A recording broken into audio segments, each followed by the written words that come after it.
আমি বাংলাদেশ জামাত ইসলামীর মনোনীত ডাক ও বেটেকাটা খুলনায় এক আসনের দায়ী বাংলার প্রার্থী কৃষ্ণ নন্দী। ভারতে অবস্থানরত বিতর্কিত ওয়ার্ল্ড হিন্দু নেতা শিবন কুমার বসুর মিথ্যাচার ও অপপ্রচারের প্রতিবাদ জানাতে আজ আপনাদের সামনে হাজির হয়েছি।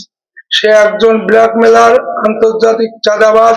সে আমার মোবাইল নাম্বার ম্যানেজ করে বিভিন্ন কৌশলে আমার সাথে যোগাযোগ করে আমাকে অকথ্য ভাষায় গালিগালাজ এবং জীবননাশের হুমকি দিয়ে বলে আমি হিন্দু হয়ে কেন বাংলাদেশ জামাত ইসলামীতে যোগদান করে হিন্দু ধর্মকে বিতর্কিত করছি।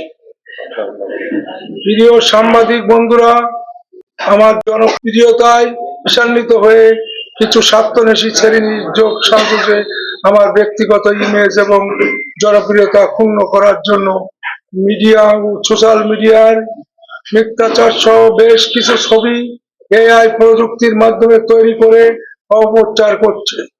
আমি এইসব অপপ্রচারের জোর প্রতিবাদ জানাই।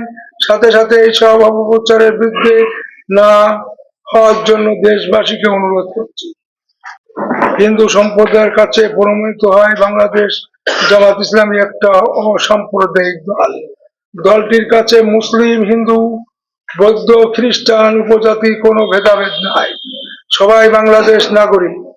আমাকে প্রার্থী করায় সারা বাংলাদেশে হিন্দুদের দাঁড়িপাল্লার পক্ষে ব্যাপক গণজোয়ার সৃষ্টি হয়েছে।